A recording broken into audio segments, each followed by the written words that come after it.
بسم الله الرحمن الرحيم. ازيكم؟ عاملين ايه؟ اخباركم ايه؟ وحشتوني. يا رب تكونوا كده كويسين وبخير يا رب. واي واحده دلوقتي بتتفرج عليا ربنا يسعدك ويحلي ايامك وعمرك كله.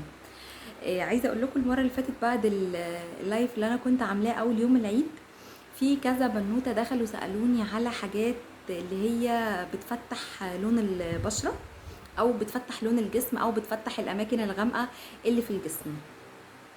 فانا النهارده جايبه لكم حاجه بقى هتدعوا لي بجد عليها، هتخلي لك جسمك ده زي ما بيقولوا كده يعني فله كده شمعة منوره. فيلا كده بينا بسم الله الرحمن الرحيم نقول احنا هنعمل ايه. لايك بقى وشير للفيديو، ولو اول مره بتتفرجي عليا اعملي اشتراك في القناه. دلوقتي الاماكن الغامقه اللي في الجسم دي ليها كذا حاجه. في حاجات بتبقى وراثه، في حاجات بتبقى تعب او بسبب مرض او بسبب عمليه انت كنتي عاملاها او كده، دي مش هينفع فيها وصفات. دي هتحتاجي ان انت تروحي لدكتوره تعمل لك حاجه ليزر او تعمل لك تقشير للجلد او تعمل لك تفتيح او الكلام ده كله، على حسب حالتك هي عامله ازاي وعلى حسب ايه هي المنطقه وعلى حسب نسبه الغمقان عندك فيها قد ايه او نسبه السواد في المنطقه دي قد ايه. انا دلوقتي الكريم اللي انا هكلمكم عليه دوت او الوصفه اللي انا هقولها لكم دي يا اما انت تنزلي في الشمس كتير فعندك اماكن غامقه، او بتلبسي هدوم لفترات طويله مش اقطان. خلي بالكم الهدوم اللي مش اقطان بتسود المناطق الحساسه في الجسم. يعني لو انت بتلبسي مثلا هدوم لفترات طويله وبتنزلي في الشمس او بتتعاملي في شغل او في الكلام ده كله ومش لابسه حاجه قطن تحت، ده بيسمر المناطق الحساسه خالص.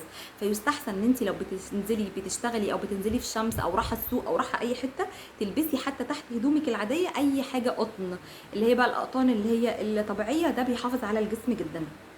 الوصفه دي هتبقى للاماكن اللي هي الحساسه كلها، حتى لو البشره بتاعتك برضو سمراء او مغمقه او الكلام ده كله ممكن تحطي كله، بس ما عدا تحت العين. العينين مش هيتحط تحتها خالص، لان طبعا كريمات العين دي بيبقى ليها حاجات مختلفه غير اللي احنا هنتكلم فيها دلوقتي. انا جايبه لكم الكريم ده عن تجربه شخصيه، وكذا كمان حد جربه وقال لي عليه رايه حلو جدا جدا. انا مش هطلع لكم بحاجه غير لما اكون متاكده منها 100%. اهو الكريم ده اهو انا بوريه لكم كده عشان تعرفوا اسمه. الكريم ده على فكره حلو بطريقه مش قادره اقول لكم ازاي. بيتباع في كذا مكان، بيتباع في عند الاماكن اي حد بيبيع ميك اب وكلام كده، او بيتباع كمان في صيدليات كمان بتبيعه. ده حلو جدا جدا للاماكن الحساسه او للاماكن الغامقه اللي في جسمك. ده بتستخدميه على جسمك وهو ناشف، مش بيكون الجسم مبلول. بتاخدي منه كده حته وتبداي تدلكي المكان اللي فيه سمران او المكان اللي فيه بثور سودا انت عايزه تطلعيها، وتسيبيه من 10 دقايق لربع ساعه. وبعد كده بعد الربع ساعه بعد ما ينشف على جلدك تبداي تدلكيه كده حركات دائريه، وبعد كده تبداي بقى تشطفيه او تاخدي الشاور بتاعك. العلبه دي على فكره كبيره وهتقعد معاكي فتره طويله ومش غاليه. العلبه دي ب 30 جنيه. انا بقول اهو سعرها علشان لما تيجي تشتريها تبقى انت عارفه سعرها كام. هي مش غاليه، وفي نفس الوقت كمان هتقعد معاكي فتره طويله. لو انت بتحطي مثلا كل مرتين كل مرتين في الشهر. يعني مثلا ممكن تحطي كل اسبوعين مره مش كل يوم، لان الحاجات دي كترها برضو غلط. كنت تحطي مرتين في الشهر، يعني ممكن كل اسبوعين تستعمليه مره. لو انت مش قادره تجيبي ده او مش عارفه توصلي له او مش عارفه ده بيتباع فين او الكلام ده كله، ممكن تجيبي بيكنج باودر من السوبر ماركت، كيس كده عادي جدا، وتحطيه في طبق فاضي. ما ينفعش ان انت تحطيه على جسمك كده ناشف، لازم حاجه كريم عشان خاطر التقشير. تجيبي اي نوع كريم بتاع بشره بس يكون كريم نوعه حلو. يعني مش هقول انواع كريم عشان انا مش بحيز كريم معين، انت حره تحطي ايه. هتحطي عليه على البيكنج باودر، وبعد كده تاخدي وتدهني المكان اللي انت عايزه تحطي منه، وبرده نفس الكلام من 10 دقايق لربع ساعه، وبعد كده ترجعي تشطفيه برضو مرتين ثلاثة. هتلاقي النتيجة ابتدت معاكي. بس ده حلو بجد عن تجربة شخصية، هيشلك اي اسمرار في جسمك واي مناطق غامقة، وهيشلك كمان البثور السوداء اللي في جسمك. اوكي، استعملوه كده وجربوه، قولوا لي ايه رايكم. ولو مش عارفين تجيبوه استعملوا الوصفه اللي انا قلتها لكم. بس بقى عايزه كده اقول لكم حاجه. امبارح انا جيت صورت كذا فيديو، النور قطع فمع الفيديوهات ما تسيفتش.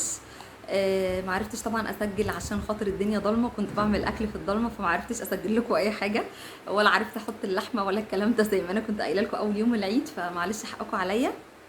بس لما لقيت كذا بنوته طلبت مني الموضوع دوت بتاع او سالتني على موضوع الاسمرار او المناطق الغامقه اللي في الوش او في الكلام دوت، قلت على طول اطلع اعمل لكم ريفيو على الكريم دوت. من اول بقى الاسبوع الجاي ان شاء الله بمشيئه ربنا بعد العيد انا هعمل زي ما انا ما قلت لكم. احنا هنقسم الاسبوع بتاعنا كذا حاجه، يعني هعمل ايام للاكل اللي هو العادي الطبيعي زي اللي انا بعمله ده، وهعمل يوم او يومين للاكل زي ما احنا ما قلنا الاكل الصحي او الاكل الهيلثي او الاكل الناس اللي عايزه تخس، وهقول لكم ايه هو سواء بقى كان فطار او غدا او عشاء. هعمل لكم كذا اوبشن لو انت عايزه اكل صحي، ده مش اكل خسسان، عشان ما فيش واحده تيجي تقول لي انا اكلت الاكل ده وما خسيتش. انا مش دكتوره تغذيه ولا انا ليا في ان انت تخسي، انا هعمل لك اكل صحي. انت بقى تاكلي كميات قليله تاكلي كميات كبيره بتاخدي دواء تخسيس ماشيه مع دكتور معين، دي حاجه ترجع لك ماليش انا دعوه بيها. انا هعمل اكل صحي للناس اللي عايزه تاكل اكل صحي او مش عايزه سمنه او دهون كتير او الكلام ده كله. فده ان شاء الله باذن الله هنبدا نشتغل عليه من بعد العيد زي ما قلت لكم. وهخلي بقى يوم كمان للريفيوهات. الريفيو بقى ده ممكن نعمل فيه اي حاجه على حسب اللي انتوا هتبعتوه لي، انا برد على كل المسجات، عايزه ارائكم. ولما تتفرجوا على الفيديو ده اكتبوا لي في الكومنتات انتوا عايزيني اعمل لكم ريفيوهات عن ايه. يعني ممكن نعمل ريفيوهات عن حاجات للبشره، ممكن نعمل عن حاجات للشعر، ممكن نعمل عن حاجات للاكل.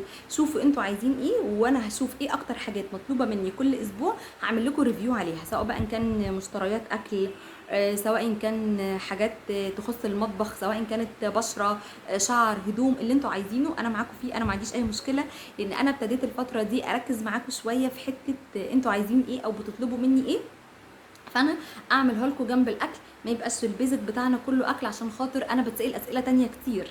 يعني كذا بنوته برضو دخلت سالتني، واكيد انتوا دلوقتي هتتفرجوا عليا هتبقوا عارفين، كانت سالتني على حاجات لتقصيف الشعر، حاجات للتطويل، حاجات كده. فانا هشوف كل الكومنتس اللي انتوا هتكتبوها وهبدا بقى اخد منها اشوف كل حلقه نعمل عن ايه، ونبدا ان شاء الله باذن الله نصور ريفيو عن الحاجه اللي انتوا هتطلبوها مني. وبحبكم قوي، ربنا يخليكم ليا وما يحرمنيش منكم ابدا. واي حد يتفرج على الفيديو ده يعمل شير عشان تفيدوا البنات التانية وتعملوا اشتراك في القناه.